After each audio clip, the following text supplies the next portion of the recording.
Budget भाषण पर चर्चा का दौर जारी है और आज भी इस पर चर्चा हुई है। सत्ता पक्ष से भी और विपक्ष से भी विधायक बोल रहे हैं और बजट का समर्थन किया जा रहा है, तो वहीं विपक्ष की अगर बात करें तो वो अपनी बात इसमें कह रही है। इस वक्त खबरें अभी तक के साथ मौजूद हैं कांग्रेस विधायक कुलदीप राठौर, इन्हीं से बातचीत करेंगे। राठौर साहब, आपने भी बजट पर आज अपनी बात कही है। हमने देखा कि आपदा को लेकर काफ़ी बातचीत इसमें हो रही है।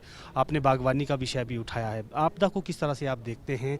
और आपने श्वेत पत्र की भी मांग की है। आपको क्या लगता है कि बीजेपी को जो बार बार कह रही कि केंद्र मदद हमारी कर रहा है हिमाचल की, तो उसको किस रूप में इसको लिया जाना चाहिए? देखिए, मैंने आज बजट पे जो चर्चा हो रही थी उसमें भाग लेते हुए एक बात कही कि ये बजट ऐसे समय में पेश किया गया जबकि पिछला वर्ष हमारा आपदा का रहा और हमारा हज़ारों करोड़ का नुकसान हुआ और हिमाचल जो है लगभग एक दशक पीछे चला गया। हालांकि सरकार ने पूरा प्रयास किया लोगों की मदद हो और पुनर्निर्माण की प्रक्रिया लगातार जारी है और जो भी प्रभावित परिवार है उन परिवारों की भी मदद करने की जो है कोशिश सरकार ने की है। अब चर्चा एक बात को लेकर हो रही है कि हमने ये बात कही कि हमें जो है केंद्र से मदद मिलनी चाहिए और राष्ट्रीय आपदा जो है घोषित किया जाना चाहिए, क्योंकि जब उत्तराखंड में हुआ या हमारे उत्तरी पूर्वी राज्य वहाँ जब संकट आया तो सरकार ने दिल खोलकर समस्या की, तो हमारे साथ भेदभाव क्यों?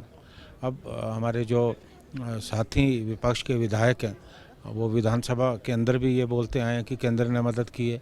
जो भाजपा के केंद्रीय नेता हिमाचल आते हैं वो भी कहते हैं कि हमने मदद की है। तो मैंने अंदर ये बात कही कि जो केंद्र नीति योजनाएं उस पैसे को भी वो मदद से जोड़ रहे हैं, तो इसका सबसे अच्छा सलूशन ये है कि केंद्र सरकार जो है श्वेत पत्र लेके आए, वो बताएं कि आपदा में कितनी मदद हुई है और निश्चित तौर पे जो ये विवाद चल रहा है उस पर जो है विराम लग जाएगा। सर, आज हम बात कर रहे थे विपिन परमार जो बीजेपी के विधायक हैं, उन्होंने भी आपदा को लेकर ही बात कही कि 2000 करोड़ के करीब हिमाचल की सीधे तौर पर मदद हुई है और इसके आंकड़े हैं और योजनाओं के जरिए भी प्रदेश सरकार की मदद की जा रही है।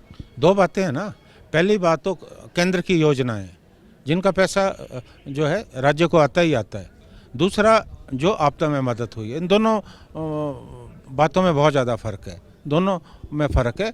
अब उन्होंने जो बात कही तो उसको स्थापित करने के लिए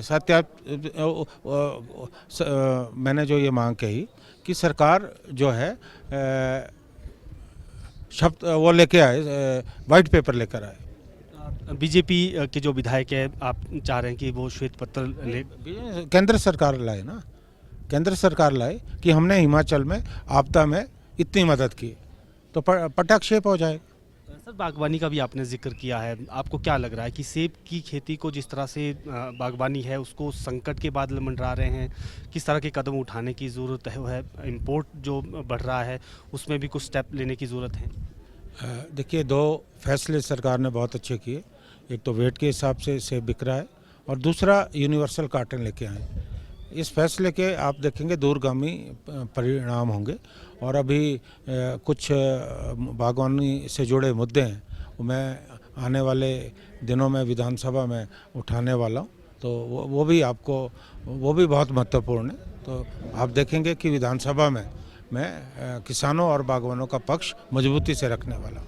सर, जिस तरह की स्थिति अभी बनी हुई है राज्यसभा चुनाव को लेकर, आपको क्या लग रहा है? बीजेपी ने भी कैंडिडेट दिया है, उनको लगता है कि क्रॉस वोटिंग यहाँ पर होगी। आपको लगता है कि कांग्रेस के लोग क्रॉस वोटिंग करेंगे या जो कांग्रेस की मेजॉरिटी है वो वैसी ही रहेगी? ये सारे आकलन है। अब अगर उन्होंने उम्मीदवार दिया है तो उन्हें हक है। लोकतंत्र में जो है उम्मीदवार देना कोई गलत बात नहीं है, लेकिन ऐसा होने वाला नहीं है। हमारे पास पूरी मेजॉरिटी है और सभी के सभी लोग जो है हमारा जो कांग्रेस के प्रत्याशी है उनके पक्ष में मतदान करेंगे। बिल्कुल कांग्रेस विधायक कुलदीप राठौर थे और इन्होंने कहा कि राज्यसभा चुनाव में किसी प्रकार की क्रॉस वोटिंग नहीं होने वाली है।